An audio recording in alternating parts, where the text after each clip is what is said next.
A veces las buenas intenciones no son bien recibidas, y una persona con un conocimiento diferente puede ser considerado no un héroe, sino un villano y hasta un vampiro. Hola, yo soy Jacqueline Isa y hoy en Lugares Misteriosos conoceremos la historia del Dr. Gottfried Cannog, su misteriosa finca y las momias que ahí se encontraban.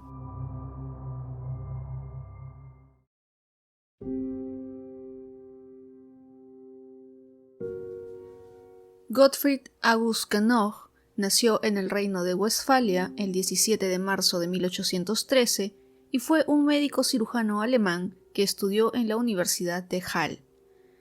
En 1845, después de presentar su tesis de grado sobre la leche materna, decidió mudarse a La Guaira, en Venezuela, para atender a la población de alemanes que se había establecido en esa zona del país. Una vez que ya se había establecido en este nuevo lugar, decidió que su esposa y las niñas Josephine y Amalie Weissman debían acompañarlo en La Guaira. Aquí ejerce su profesión y Josephine y Amalie se convertirían en enfermeras y en sus primeras ayudantes. En La Guaira se le conoce como una persona bondadosa y un médico muy dedicado a combatir la epidemia de cólera que azotó la región en esa época. Además de la medicina, otras de sus aficiones era la naturaleza y solía hacer largas excursiones a caballo hasta las montañas de Galipán. Con el tiempo, decidió adquirir una propiedad en los alrededores y compró una pequeña finca destinada desde la época colonial al cultivo de café y frutales.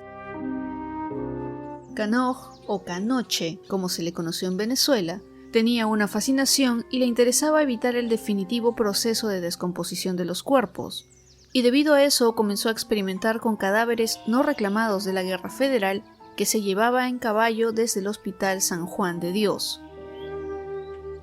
Este médico creó un líquido que se inyectaba en el torrente sanguíneo y conservaba el cadáver sin necesidad de extraer sus órganos. Con este preparado, el doctor momificó varios cuerpos y los mantuvo en su laboratorio. Una anécdota curiosa del Dr. Cannog es que los familiares de don Tomás Lander, un distinguido personaje de Caracas del siglo XIX, que fundó además el periódico El Venezolano, solicitó al médico que una vez que falleciera embalsamara su cuerpo. La familia del fallecido lo vistió y lo sentó en un escritorio en la entrada de su casa. Ahí se cuenta que permaneció por 40 años hasta que el gobierno de Antonio Guzmán Blanco exigió a los descendientes del difunto que enterrasen a la momia.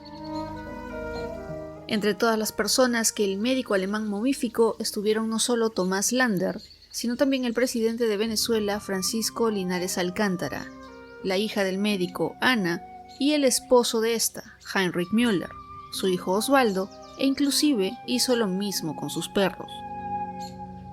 Recordemos que el médico alemán había adquirido una finca cafetalera, que en principio usaría como casa de descanso para vacaciones o fines de semana. Sin embargo, con el tiempo, decidió mudarse de manera definitiva bajo el pretexto que su esposa no soportaba el calor húmedo de la zona costera de La Guaira.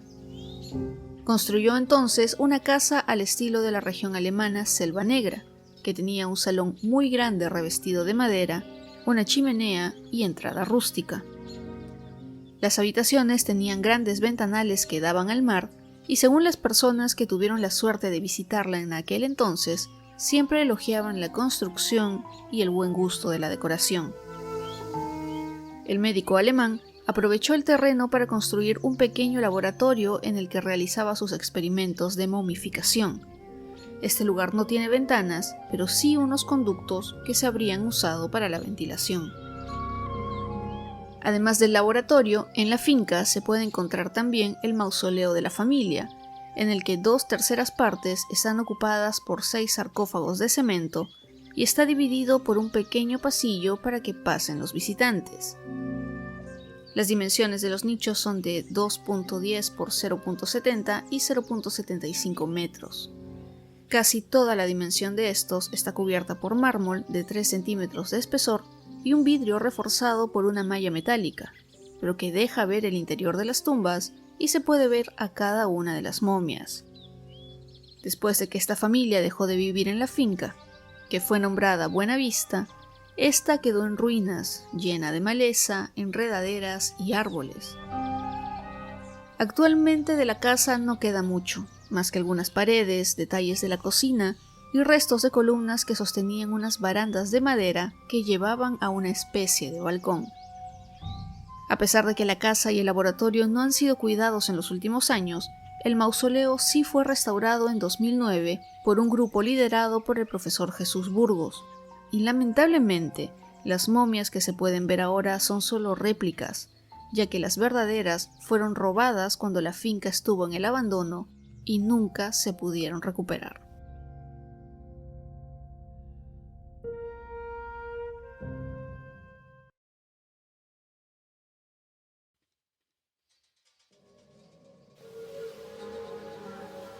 El último día del año 1900 en la finca Buena Vista no se esperaba celebrar la llegada del año nuevo, ya que el estado de salud del Dr. Gottfried Knopf estaba deteriorándose, y él lo sabía. En esas últimas horas del año estaba junto a su enfermera y le dijo exactamente cuáles eran los pasos que debía seguir cuando llegara su hora. Knopf le pidió a Amalie que usara la fórmula secreta que él había inventado para ser momificado, y el segundo día de enero de 1901, el médico alemán dejó de respirar. Amalie, cumpliendo el último deseo de su jefe, fue corriendo al laboratorio, recogió la solución y la inyectó en la yugular del alemán. En las siguientes horas, el cuerpo momificado del médico fue llevado al mausoleo familiar que ya conocimos y donde estaban las momias de su hija, yerno y hermano, y donde en algunos años también descansaría la misma Amalie, quien también tenía una dosis de la fórmula momificadora que Knopf le había preparado. Amalie Weissman vivió por 20 años en la finca, sola, pero acompañada de las momias, y los habitantes del pueblo la miraban de lejos. Algunos comentaban que la mujer salía a hablar con los pájaros a la hora del Ángelus, pero que también lo hacía con los cadáveres que custodiaba. Tal vez no solo eran las momias las que daban miedo a los pobladores, sino la leyenda que se contaba sobre el Dr. Knopf. La gente decía sobre este que era un vampiro, y lo nombraron el vampiro de Galipán, ya que lo veían llevarse cadáveres sin identificar sobre lomos de burro o caballos, especialmente de noche. A pesar de que en la ciudad se le conocía como un médico generoso y muy capacitado, en el pueblo la gente le tenía miedo, básicamente debido a sus experimentos.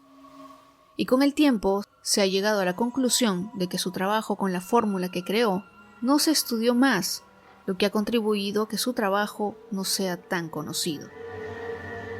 Hoy en día, si es que tienen curiosidad, se puede visitar la Hacienda Buena Vista, gracias a empresas turísticas que se encargan de organizar paseos al lugar, en los cuales, además de visitar las ruinas de la casa y el mausoleo, se conoce la historia gracias a las charlas brindadas por los expertos en la vida y trabajo del Dr. Knopf.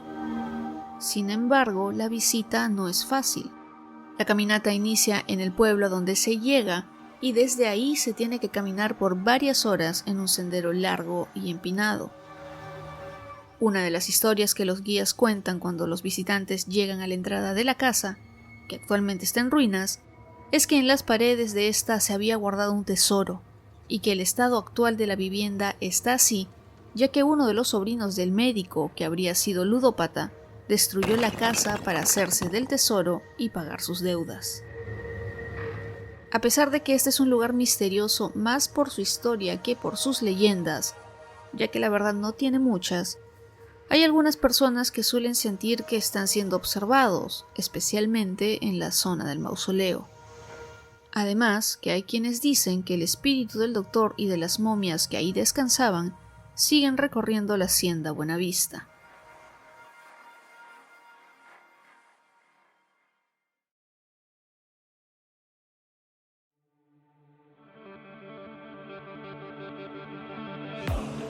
Antes de terminar con este episodio, les dejo un dato curioso sobre esta historia.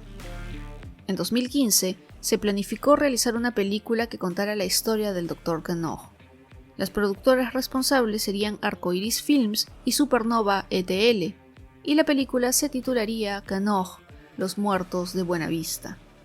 y aunque no se sabe si la película sería un documental o de suspenso o terror, sí se tenía planificado que el músico venezolano Paul Gilman sería quien personificara al personaje principal de la película. Se esperaba que se estrenara en 2016 o al año siguiente, pero por falta de presupuesto, este proyecto se canceló.